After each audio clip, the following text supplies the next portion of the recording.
Welcome back, Mike here with another video, and today I just wanted to do kind of a quick update on my usage with the LG V60. During my initial review, I kind of left out some stuff that I kind of forgot, and then since that review there's been a few issues, some good, some bad, that I want to talk about. So let's get to it.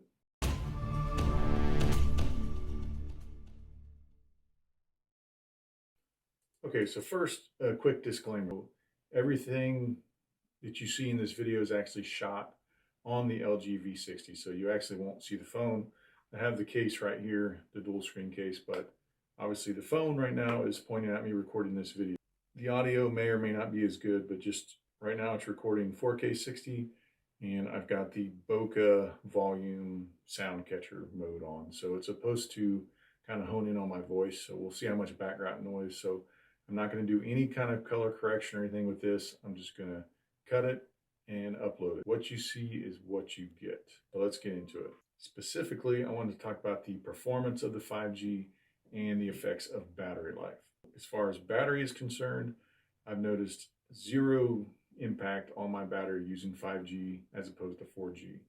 Now, I'm lucky enough in my area where I've got quite a few spots with 5G. I've got T-Mobile, but it is not the mid-band high stuff that you see advertised, where it's like in certain big cities and you've literally got to be standing right next to the antenna and then you can get crazy speeds.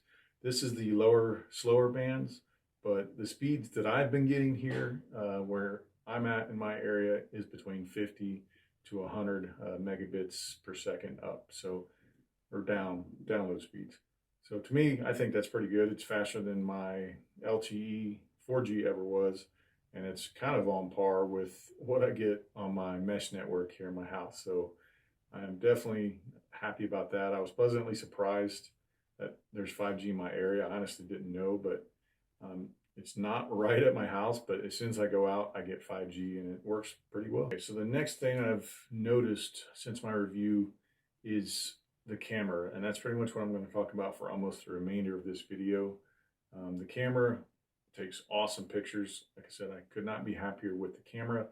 However, I did notice a bug with the video. So my previous video, prior to this video, I did a Surface Pro X review right here, and I shot that entire video on the LG V60.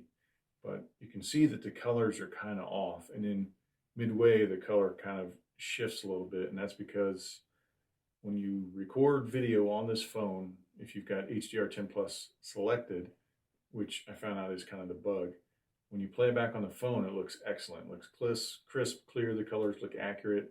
But as soon as I transferred it to either my Surface or the iPad, the colors look kind of washed out. So I couldn't figure out exactly what that is, so I kept experimenting. And finally, I just turned HDR10 Plus off in the settings, and then I went back and reviewed the video, and it looks just as good as it does on the camera. But in the settings, it actually tells you itself that it may not be compatible with some devices. So if you have this phone and you're having that issue where you shoot a video, then you move it to your computer and the colors look all washed out, that's because you've got to turn off HDR10 Plus, most likely, and that should solve the problem for you. So other than that issue with the camera, like I said, I think it's been great. The video stabilization is really good. I'm going to show some of the pictures that I've taken recently and some more video that I've shot with this camera to kind of show off the stabilization. So I was riding around on a golf cart with my girls and had this on to test the stabilization. We were on rough terrain, and it looks, to me, it looks smooth as can be.